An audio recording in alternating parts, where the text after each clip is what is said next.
Big news out of the MLB coming out over the weekend with a possible lockout after the 2026 season.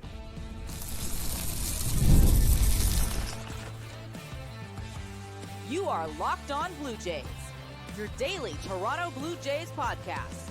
Part of the Locked On Podcast Network, your team every day. Welcome back to Locked On Blue Jays. Thank you for making Locked On Blue Jays your first listen every day. We are free and available wherever you get your podcasts and on YouTube. Part of the Locked On Podcast Network, your team every day. Today's episode is brought to you by FanDuel. Right now, new customers can get $150 in bonus bets if your first $5 bet wins. Visit FanDuel.com to get started. As always, I'm Braden Iwasko. He's Carter First. You can find us on Twitter, Braden5 Iwasko, Carter First too, as well on Instagram and TikTok at Locked On Blue Jays. As well, make sure you drop a subscription here on YouTube. It's free, easy to do so. You might as well. Keeps us at the top of your page. You guys get podcasts, videos, shorts, live streams, the whole ordeal. As well, Discord link is down in the description. Fantasy baseball, the Locked On Blue Jays fantasy baseball is coming tomorrow. So we will get more into that in the third segment. Give you guys a breakdown, how to join, and some fantasy look-aheads as well. Locked On has the fantasy baseball podcast. So if you guys want to tune in there as well, so you guys know who to pick up and who to not. We'll get into all that in the third segment. But Carter, today, some big news coming out from the MLB. The MLBPA expected lockout after the 2026 season. Carter, I'll start with it here. There was an article that came out from The Score. Josh Goldberg, MLBPA Executive Director Tony Clark is expecting a lockout when the collective bargaining agreement expires after the 2026 season. He quotes, "Unless I'm mistaken, the league has come out and said there's going to be a work stoppage." So I don't think speaking out of school in that regard. I mean, I don't know. As much as, when lockouts talks happen, I think this is one that, I didn't really think about. I didn't really have on my radar, but I wouldn't say it's the most unexpected thing of all time either, Carter. Yeah, and we still have a long time, obviously, until that end of that 2026 season. This would be implemented for that 2027 season. So we still have 2 more years of baseball. There is a lot of time to kind of work through this. But as we've seen with contracts skyrocketing, we started with Shohei Ohtani at $700 million, then the Juan Soto $765 million.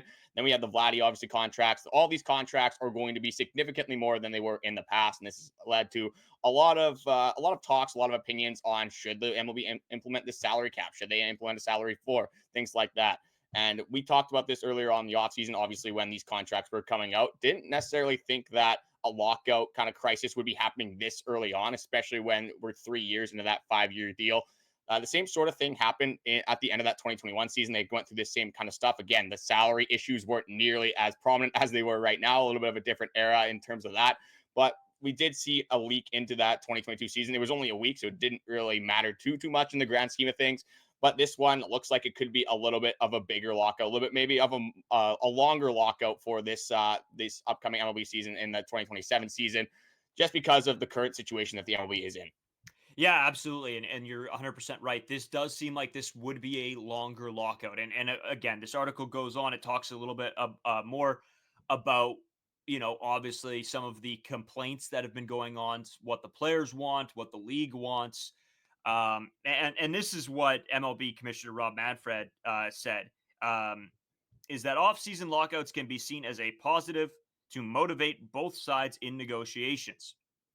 I don't agree. Lockouts are never a good thing. And to try to spin this in a direction that this could help, it can. A lockout should never have to happen in sports.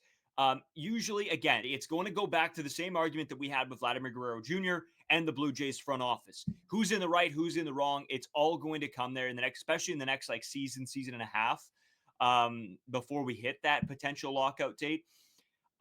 Carter, again, what do you think the biggest reason is? Is it about the possible salary cap, salary floor stuff, or is this another play for players to earn more money and what they think they deserve?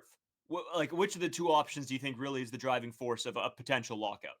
I think people are going to lean towards that salary cap, salary floor thing, but I don't necessarily think that is the case. But I just wanted to kind of go back a little bit here and saying that the lockouts it's a positive thing. This kind of feels like the Vladimir Guerrero Jr. deadline talks, where it's like, oh, the Monday deadlines make things happen. It's going to happen. They were going to get a signing. And look how that turned out. So again, I'm not really taking that with any face value whatsoever. So obviously lockouts for me as well, not a good thing. I want to see baseball being played. I want to see the Blue Jays on the field. It's gonna be like I don't know what I'm gonna do with myself in the months of like March, April, May, whatever. If we don't have baseball on, I'm just gonna be staring at the wall instead of obviously enjoying our baseball team. But I think this is more of a salary floor kind of argument. I think that's going to be the premise of this lockout. I saw this interview with Tommy Pham. I believe it was from Foul Territory. And when he entered the league, he said in 2014, the average service time of an MLB player was 5.5 years. As of last year, the service time dipped under 3 years. So, and when the way the MLB contracts work, obviously these younger players with the arbitration, with the pre-arbitration, they're not making nearly as much money as in some cases they should be. Like Bobby Witt, before obviously this arbitration stuff, should have been making a whole lot more money. Vladimir Guerrero Jr., you can argue, should be making over $30 million. There's a bunch of different ones that we can go into. Like Tiger School would be another one. He's obviously should be making a lot more money than he is right now. So I think that would be the main basis of their argument, especially with this service time going down. Players aren't going to be established in the league, especially on the average medium player. They're not going to have nearly as much time as they saw in the past to have that service time. So they're going to want to make their money while they are in the league. They're going to want to get that pre-arbitration salaries a little bit up. They want to get those arbitration salaries up. They want to make their money when they can. And that makes a lot of sense to me, obviously. Again, you could blame the players for this as well, because like the service argument time is maybe these guys aren't taking it as seriously. Again, maybe these guys, like there has to be some sort of accountability on the players. But again, at the same time, if you have a guy that has a similar skill set, say this one player is 25 years old and this other player is 22 years old, and they have relatively same skill sets, every MLB team is going to go with the 22-year-old. Every MLB team is always trying to get younger, and that could be an contributing factor to this service time issue. But I think that is going to be the basis of this lockout. I think it's going to be the pre-arbitration and arbitration talks that these players are going to want more money in those stages rather than when they hit the free agency open market. Yeah, and there's a couple different arguments you can make when you're talking about the arbitration stuff, the service time stuff, right? The 6 years of control that a team gets with a player from the draft, does that need to be looked at, right? Does that number have to be decreased? Because that would eliminate a little bit more of the arbitration process and would send it back into more of a player control. And I know the league doesn't want to do that because, again, in their defense, some players don't develop for that many years, and it takes them that long to become MLB ready. But in the same respect, if players are getting frustrated, they're not making, like the Bobby Witt example, Carter, is perfect, right? He's not making what he should be making by a long shot. But Now with the contract, they did sign that extension, so it's a now, little bit different now. yeah. But before, right, he probably wasn't making what he deserved. Vladimir Guerrero Jr., again, probably not making what he deserved. But in the grand scheme of things, then they do get that contract and they're probably paid way more than it's reasonable to get paid. So as much as I understand this from a player's perspective, if you can make it past your first 6 years, which is pretty much, hey, this is a trial run for you, and you get past that point, you're probably going to be making more than you deserve. So it's a little bit of a give and take here, and people are going to have their thoughts on, do I side with the players? Do I side with the organizations and having to pay these contracts? There's already people super frustrated over the amount of large contracts coming into the league now. I mean, again, we look at the Ohtani, the Soto, what's going to be a Vladimir Guerrero Jr. deal, all of these things. Roki Sasaki eventually will get a huge deal as well, most likely, again, depending on how his next couple seasons goes. But there is a lot of conversations around how much do these players deserve to be paid. And I think that that's going to be a huge part of this lockout, is what do these players deserve? And it will never go in the direction of, wow, these players definitely don't deserve that much, because otherwise, if the league doesn't pay them and teams don't pay them, you don't have the best players in the game. And that's simply what it is. But at the end of the day, this is going to be very frustrating for fans and people that just love baseball, right? The lockouts, the overpays, the crazy deals. And when we talk about the salary cap and the salary floor, we've had these arguments before. And maybe it is a good thing. Maybe it would stop this. I just don't know how you would implement a salary cap any point in the next 10, 15 years. You'd have to almost start it now and wait until the biggest contract currently in the league has come to expire. Other than that, it just doesn't make sense for any organization to be okay with a salary cap or salary floor. And I don't necessarily know that the organizations want that. And I don't necessarily know that the players want that. I think that's more of an MLB, executive level people that are saying, hey, this is probably not going to be good for baseball in the next few years, with some of the teams that aren't spending to what they would consider the floor, and other teams overspending to the point where we're starting to make super teams.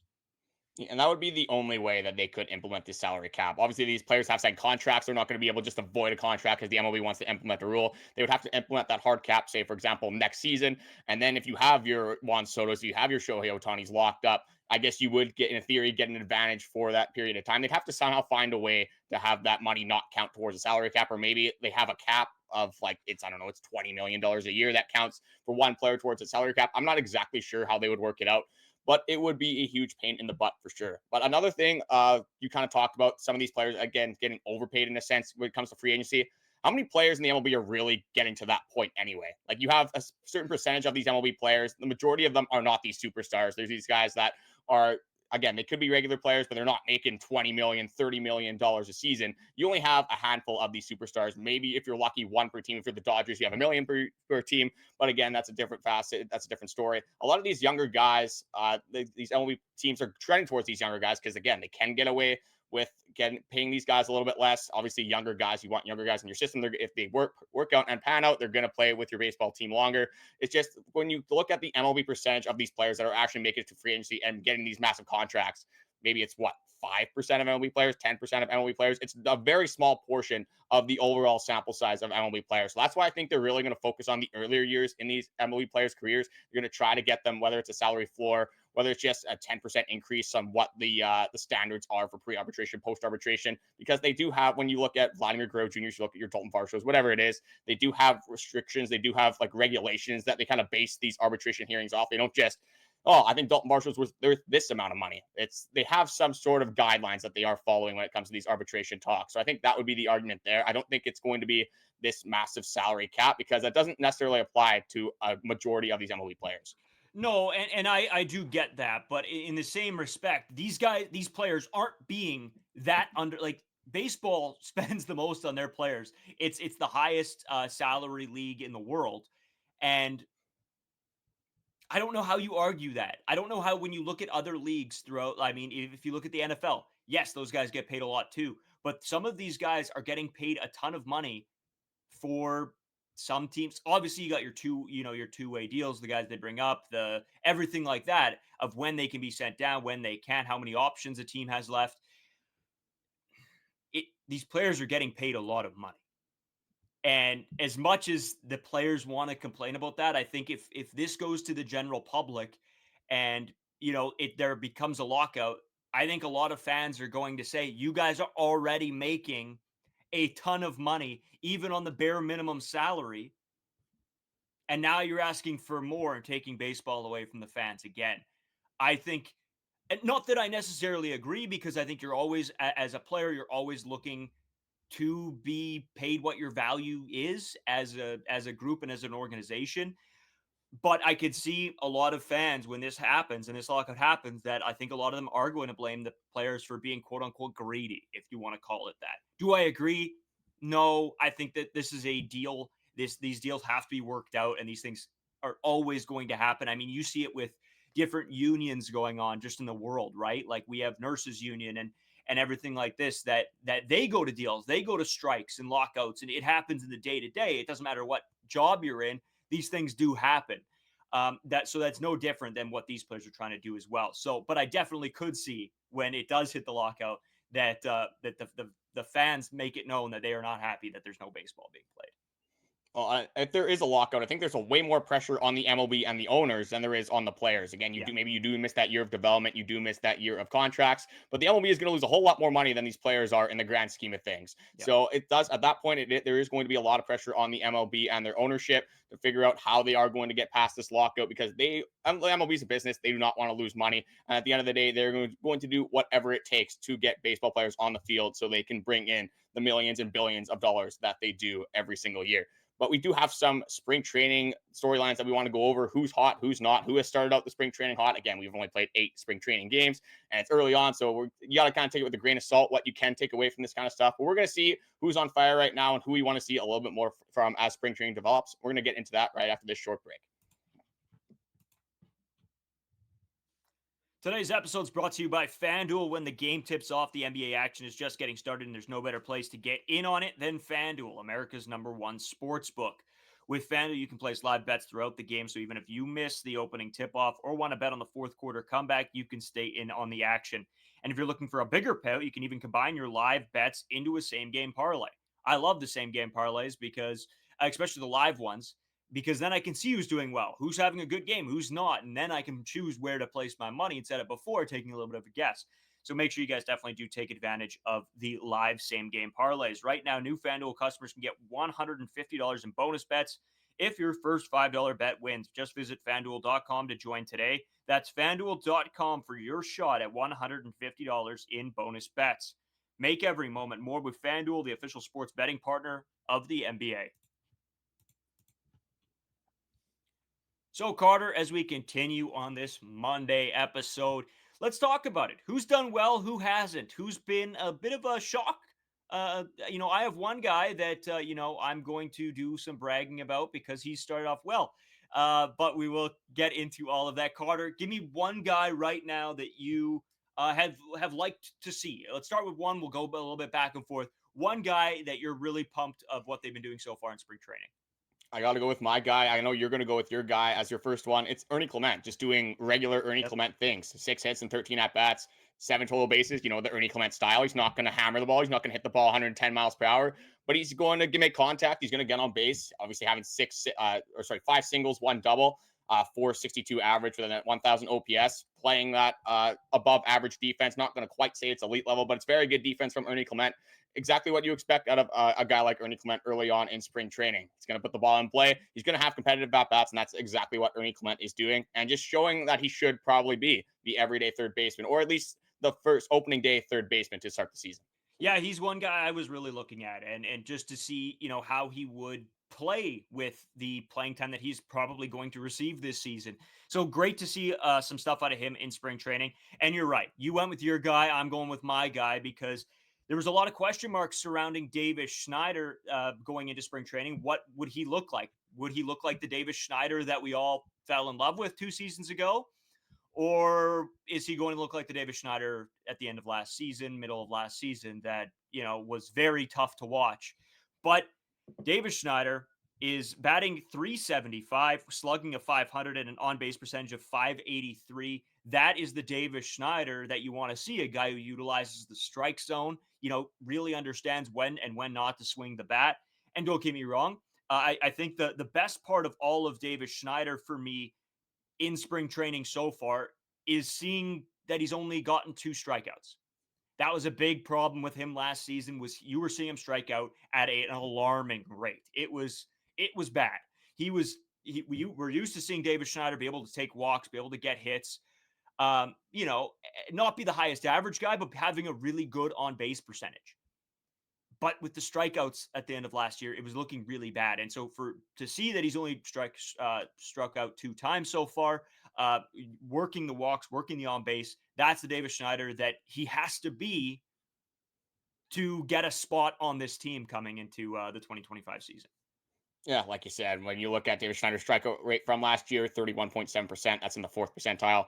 Just not good. That's simply leave it at that. It's just not good. Not going to be good enough to be on an opening day roster, especially for your Toronto Blue Jays. I think the biggest thing with Davis Schneider that I'd like to see is just him building up that confidence, getting back to where he was early on in that 2023 season, or early on in that 2024 season, later on in that 2023 season. Just seeing him build up that confidence for a younger player that, again, did not have a very good second half. Even you could say the last 3 quarters of the 2024 was not the Davis Schneider that we wanted to see. Again, hopefully with the confidence in a young player that can do so much for a guy like Davis Schneider, hopefully he can continue that on and progress through the spring training as he sees more and more MLB pitchers. Again, it is early on, whether it's Ernie Clement, whether it's David Schneider, whether it's the next guy I'm going to talk about. They are facing a lot of AA, AAA guys. And usually these hitters do have the advantage early on in spring training. A lot of these pitchers are wrapping up. Some pitchers have a limit. Like I think Max Scherzer had a 35 pitch limit. And a lot of times these guys are working on new pitches as well. They have a new pitch. It's not necessarily going to matter what the count is, what their pitch sequencing is. They just want to work on that specific pitch. So again, they're not necessarily approaching these at-bats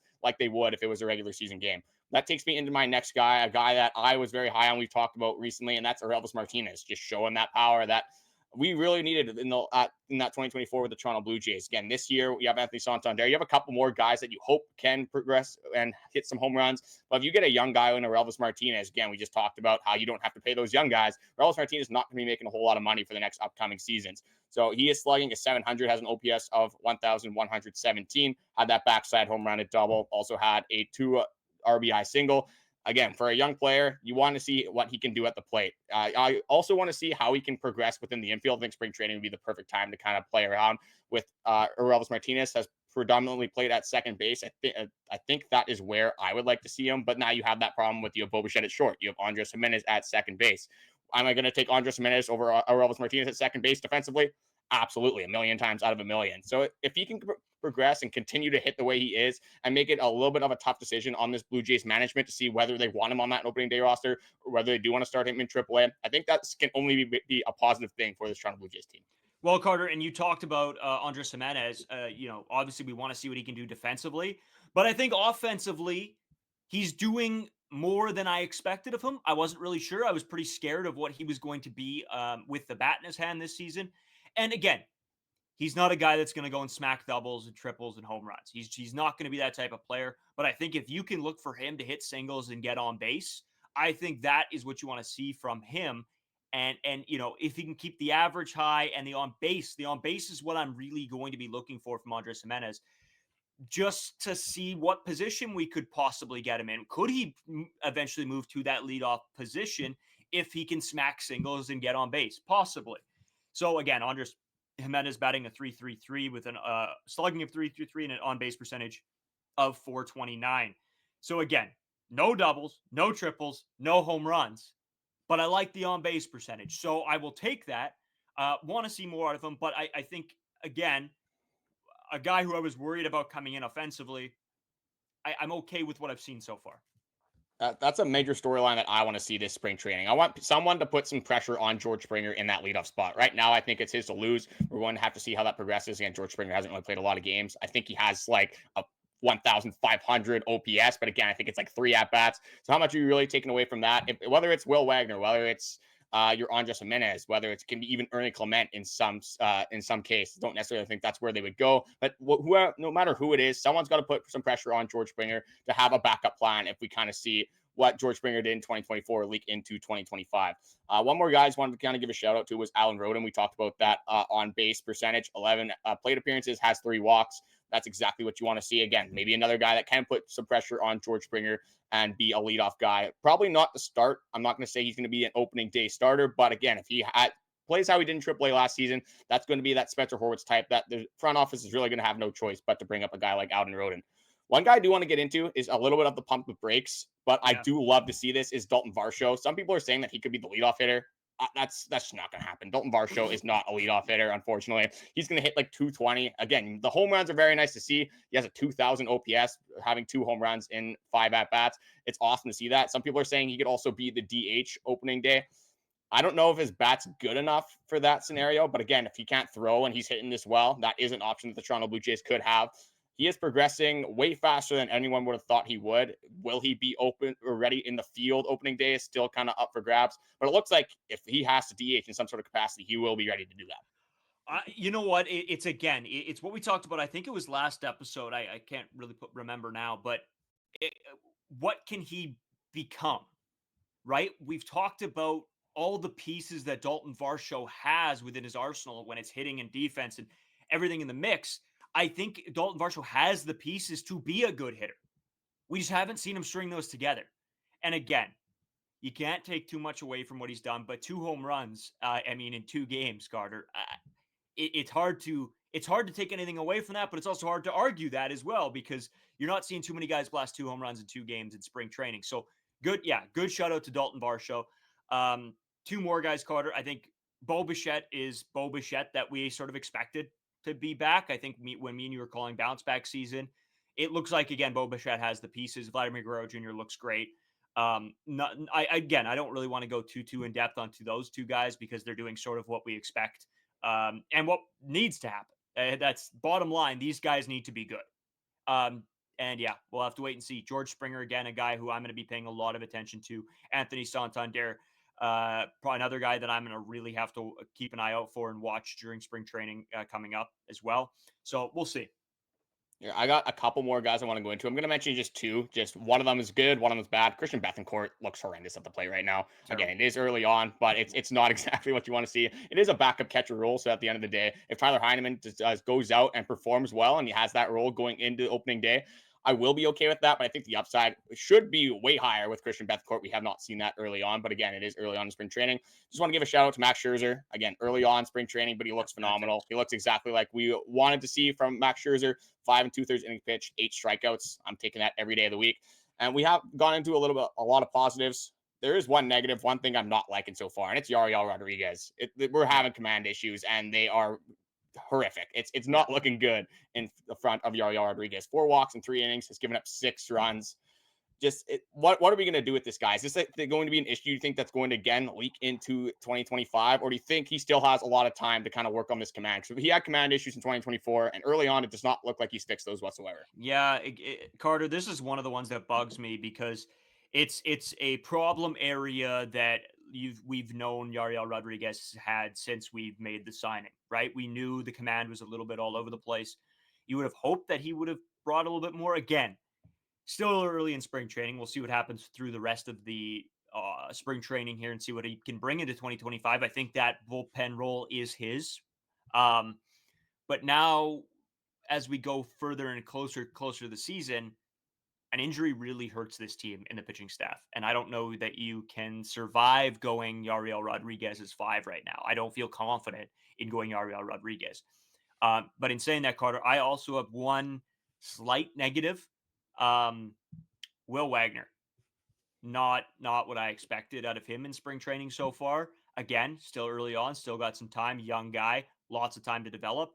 But I think the way everybody was chatting, even us, was that this organization loves him. Will he get, the starting DH job? I'm looking at that now and I'm like, I don't know. Again, lots of time left in spring training to figure things out. You don't want to jump the gun too early. Another guy I'll be paying a lot of attention to moving forward. Yeah, I still like Will Wagner a lot, but that was my biggest issue with him going into the season is that this guy's played 24 games at the major league level. People are thinking that this guy's a godsend. He's going to be hitting 300. He's going to have an 800 OPS just going into the MLB.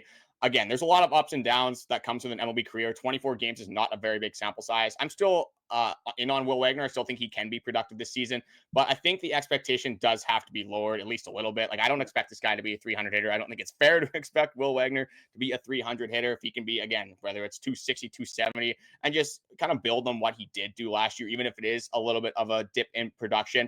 This guy has some film to study now. Those MLB tapes. People are looking at what he is struggling with, and they're going to try to exploit that as best they can. Kind of that David Schneider experience that we did have as well. Came in, set the league on fire. People realized, hey, this guy can't hit a high fastball to save his life. And then we got that dip. I don't want that to happen with Will Wagner. I'm not saying that's going to happen with Will Wagner, but I think the expectation does have to be lowered a little bit for a young player. Absolutely, it does, and I'm a bad part of this as well. I was pretty hyped up on Will Wagner. Again, I was there. I didn't think he was going to be nearly what he did in the 24 game span that we've seen of him, but I expected him to be good. And I think for Will Wagner to be good, I think you have to look at him hitting at 275. I don't think that you can expect anything less with what he brings to the table. Again, not a huge power hitter. He's not going to be blasting home runs. So you need him to be a high average guy. And for him to succeed, I think you need to see a 275 average. Will that happen? I'm a little skeptical, but we'll have to see. You're right. Dips, valleys, peaks and lows, whatever you want to call it, in an MLB season, especially for a young guy. And you're 100% hit the nail on the head with, the Davis Schneider effect of it all. And I think a lot of young guys are going to have to start realizing this moving forward is, hey, I'm young. I'm a prospect for this team. Maybe not their 1, 2, 3 prospects. And I'm going to have to battle and work through these things. And I think that shows the characteristics of a good player and a player that might falter is how they can bounce back. Again, I think a big one is going to be waiting and seeing how Davis Schneider rebounds from such a terrible 2024 season. So look out for that with Will Wagner. I think that'll be really interesting as this season moves along. Carter, we got to get into, I want to talk a little bit about fantasy as well, because our league, we're going to open it up to you guys starting tomorrow. So make sure you guys are clicking on the podcast and joining through the link down below. Only 18 spots. We'll get into all that right after this short break.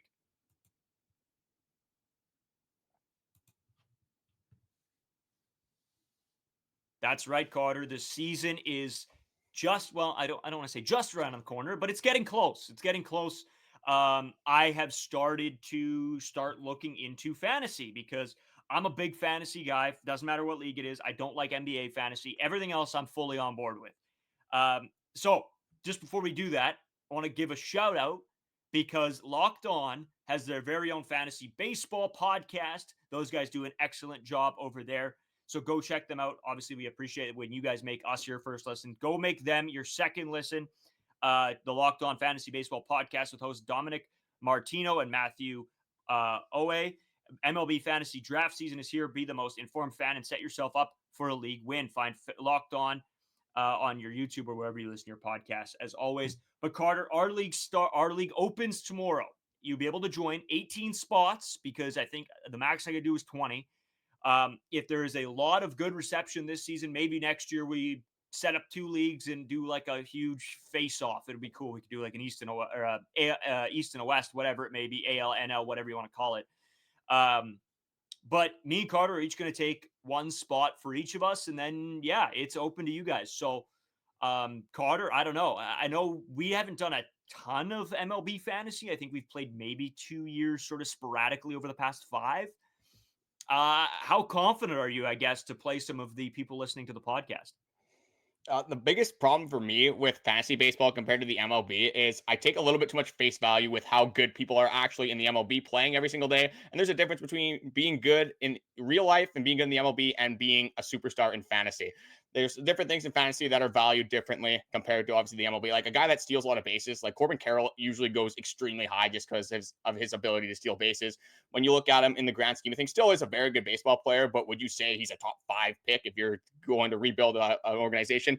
Probably not. There's a little bunch of different like technicalities that you got to look for in fantasy baseball. So I think that's the perfect opportunity for people to go look at that Locked On podcast, the Fantasy Baseball podcast, get some insider information, get some different takes, some sleepers that you could be excited to see on. Because even, for example, like in NHL fantasy, when we were doing it this season, we had a lot of guys early on that did not end up turning out too well. And we had a lot of guys in like the 11th, 12th round that are some of the best players in all of NHL fantasy. That's exactly what's going to happen in the MLB as well. And it gives people an opportunity to, if you're really high on a guy, you think a young player is going to have a breakout season, it gives you the opportunity to kind of, shove it to your friends, shove it to us, whoever we are competing against in this fantasy baseball league, to show you kind of your smarts and show your knowledge of the game of baseball. Yeah, and I think this is going to be a crazy league because I don't know too many leagues that have 20 teams going. So the amount of like lower people that you're going to have to pick and take shots on and be on the wire and looking for guys who are having breakouts, be the first to pick them up. I think that's going to be really interesting. I've never had a league this big before. So something I'll be pretty pumped about, right? Like, does Ernie Clement fit in your lineup somewhere with 20 teams? Maybe. Like, I don't know what's going to happen here. So, no, the Locked On Fantasy Baseball podcast, I was giving it a listen because with fantasy starting up, I'm like, I wonder if Locked On has a fantasy baseball podcast. And sure enough, I go look it up, and Locked On's got podcasts for everything. And those guys really know what they're talking about. And I think it's really interesting on like a day-by-day, week-by-week basis. If you're looking for guys to pick up during the season, it might become one of my regulars that I listen to. I have an NHL one that I listen to when it comes to fantasy, an NFL one when it comes to fantasy that I listen to during the season. So I know, okay, who's the good guys to pick up. But I mean, a lot of it is what you guys think as well. You taking a shot, you might be higher on somebody than the rest of us are, and that might work out. So we hope you guys have some fun. I don't know, if you guys join, make sure you guys put like your names as your team name so that we can give you guys shout outs on the podcast as we're sort of going through the year. We're going to do like little fantasy segments and check-ins, and so it's just fun keeping you guys involved in sort of what we do here is a big part of it, right? So I'm ready. It's gonna be a blast, Carter. Yeah, I'm excited too. I did want to give a shout out. I don't have his name. I wish I did, but he did propose that kind of 16 versus 16 league where I Yeah. would head one league, you would head the other league. If we do get a ton of reception, we're expecting to fill up that 20-person league. But if we get like 50 people that want to play, maybe we'll do this kind of one league versus one league. We're gonna have to see how many people do want to play fantasy. We have had a ton of comments about it. So shout out to you. I will get your name for the next time we talk about fantasy. It's in one of our previous episodes, but just shout out to you for that idea. And yeah, you will definitely be getting a spot in the league. I love that idea if we do get that reception for it. But just wanted to say thank you guys for watching. All the support recently has been much appreciated. We have noticed that about 72, I think it is now, percent of you guys are not subscribed. So since we've been saying this, it has helped out a little bit. We appreciate the subscriptions. But if you guys are tuning into every single episode, watching the shorts, watching the podcast, helps us out a ton. Also keeps our content at the top of your page. But other than that, Braden, as we get closer and closer to spring training or being over, the regular season obviously coming up March 27th, anything else you want to leave the people with? No, I think our goal for opening day is going to be going live again. Yeah. It will, I got to figure some stuff out with work and, make sure I have the day to be here, be live, be ready to go with you guys. But make sure you guys will pay attention for that. One of us will be for sure. I'm 99.9% sure I'll be available. Yeah. So we Yeah. should be good, at least for me. We'll see, obviously, if Braden can join us. But that's all I got for you guys today. I'm pretty sure that's all you got as well. So just want to say one more time, thank you guys for watching, and we'll talk to you guys tomorrow.